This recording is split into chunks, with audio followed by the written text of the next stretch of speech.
Del pánico inicial a una suerte de alivio quizá temporal. Lo cierto es que los inversionistas reaccionaron con optimismo al mensaje del presidente Trump sobre Irán y los siguientes pasos en lo que sería su estrategia. Todo en respuesta a los ataques iraníes con misiles a dos bases militares en Irak con presencia estadounidense.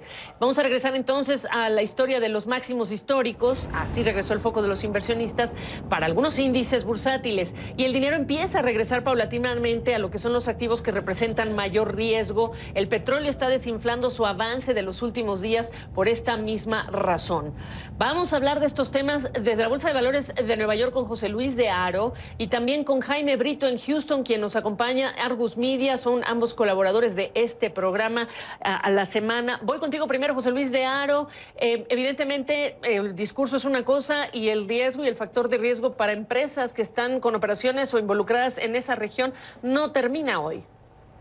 Así es, Gaby, pero de momento lo que hemos visto, como bien comentabas, es como algunos de los indicadores, estamos hablando del Nasdaq Compuesto y el Standard & Poor's 500, han regresado a máximos históricos y además estamos viendo una caída importante de la volatilidad con ese VIX cayendo en estos momentos cerca de un 4%. Cae también la onza de oro, casi un 1%, y vemos cómo la rentabilidad del bono americano a 10 años se sitúa en estos momentos aproximadamente en el 1,87%. Pero también estamos viendo reacciones por parte de algunos de los sectores, como bien comentabas, más sensibles a todas estas tensiones. Las aerolíneas, por ejemplo, están subiendo ahora mismo con fuerza. American Airlines, United Continental y Delta subiendo de entre un 1 y un 2%. Caen, sin embargo, los valores de defensa. Estamos viendo como Lockheed Martin y también otros como Northrop Grumman están operando a la baja. Y como bien comentabas, esa caída que estamos viendo en el West Texas Intermediate, que perdía los $60 el barril, también se deja notar en petroleras como Chevron y Exxon en estos momentos. Gaby. ¿Cuál es la apuesta? Entendiendo dos cosas, que llegó un dato importante de empleo cuando hablamos del sector privado, aumentando el número de trabajos creados a su nivel más alto de los últimos 8 meses, cuando hablamos de que en unos días se firmará este acuerdo fase 1 entre China y Estados Unidos, una buena noticia para el mercado, pero ¿cuál es la interpretación de las movidas de los inversionistas? Que esto es temporal, me imagino yo.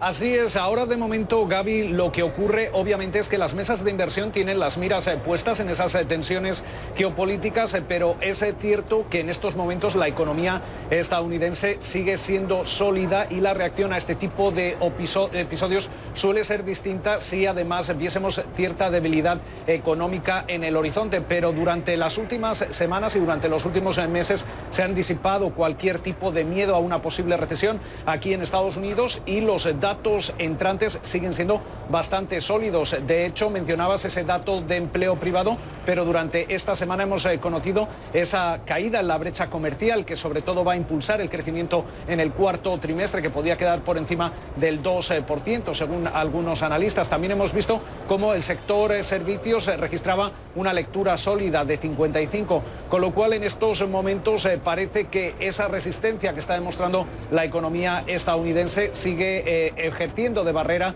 para las tensiones geopolíticas que en un principio deberían de escalarse, aunque eso sí, tenemos que ir viendo cómo va a ir desarrollándose los acontecimientos durante las próximas horas y durante las próximas jornadas.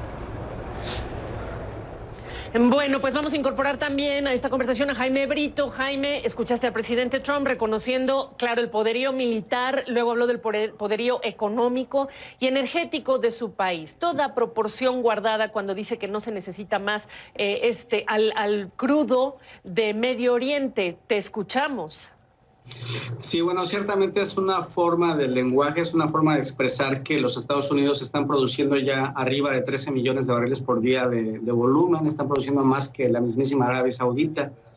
En cuestión de balance real, los Estados Unidos continúan importando petróleo crudo, por ejemplo. Es un tema de las calidades de los crudos, de cómo están configuradas las refinerías de este país, que necesitan, aunque produzcan tanto ellos internamente, necesitan seguir importando crudo de México, de Canadá, del resto de América Latina. En este sentido, hay un mensaje de la serenidad, tal vez fue la intención de avisar que desde el punto de vista energético, a lo mejor no tendrían que subir tanto los precios de los combustibles internamente, etcétera, porque hay suficiente producto o suficiente crudo disponible. Y en ese sentido, pues fue un mensaje esperado, adecuado. Desde el otro punto de vista de qué está pasando en Medio Oriente, pues habría que ver específicamente ya sea Irán, Irak o el resto de la región cómo reacciona a esta inestabilidad que ya hemos tenido al menos por unos 10 meses en la región. De lo que fueron los mensajes del presidente Trump, háblame de cuánto se tambalea el acuerdo para mantener en 1.500.000 lo que sería la restricción a la cuota de producción de la OPEP en las próximas semanas. ¿Cuánto se mantiene firme, cuánto no, para empezar? Este es sin duda uno de los dos grandes temas que desde mi punto de vista van a tener que resolverse en las próximas semanas, si no es que días. En primer lugar, hay que recordar que este último acuerdo que hubo de la OPEP fue logrado después de muchísimas horas y mucho esfuerzo. Se logró una cohesión y una unidad en el cártel que es tan diverso. Y esa precisamente es ahora la pregunta de cómo queda la relación de comunicación y desde el punto de vista de la intervención de Irán dentro de Irak, ¿no? Y de que si se le avisó a Estados Unidos del ataque, etcétera. Habría que ver cómo se traslada ese asunto político al tema energético de los representantes de estos países en la OPEP y si deciden continuar con el acuerdo. Desde un punto de vista, yo creo que más de alto nivel, más global, desde mi punto de vista, creo que el acuerdo debería de continuar porque en realidad no se está todavía afectando el balance de crudo, no están dejando de salir exportaciones. Las sanciones en Irán están ahí desde hace varios meses, ya no hay crudo iraní en grandes cantidades en el mercado. Claro. Entonces, con esta realidad, yo creo que no debería de modificarse el acuerdo. Vamos a ver cómo evolucionan estas cosas. Otro de los factores que pareciera estar presente también desde hace tiempo es este riesgo constante que vimos en 2019 de un posible cierre o de alteración en lo que es esta vía, el estrecho de Hormuz, tan crítico para el paso del petróleo. ¿Cuánto el mensaje del presidente Trump lleva? ¿A qué nivel este riesgo? Eso es también bastante importante porque depende de las interpretaciones de cada quien, pero desde mi punto de vista fue un mensaje muchísimo más mesurado y que reconoce que Irán misma podría estar en una posibilidad de moderarse y que está invitando a una conversación dentro del contexto de todo lo que ha ocurrido en los últimos 2 días con declaraciones diversas. Pero mi punto es que en el estrecho de Hormuz al menos hay unos 15 millones de barriles por día de crudo de todos los países productores y de los involucrados atravesando para llegar a diversos mercados en el mundo, principalmente el asiático. Y a ninguno de esos países exportadores, aunque tenga sanciones Irán, a ninguno de esos países de la región le conviene que haya una interrupción en el tráfico en el estrecho de Hormuz. No le conviene a los países exportadores de crudo que haya un incremento de precios tremendo que pudiera causar o establecer riesgos más fuertes aún para la economía mundial y para el consumo mundial. Entonces, en este sentido, creo que el mensaje fue con un objetivo de posiblemente tratar de moderar las aguas y ver cómo podría obtenerse algún tipo de respuesta de Irán y ver cómo se garantiza o se estabiliza esta percepción de que pudiera interrumpirse el tráfico. Por el momento, mientras no haya una actividad militar real en la región, no va a dejar de fluir crudo. Y eso por lo menos por el momento está calmando bastante la percepción en el mercado internacional y en los precios.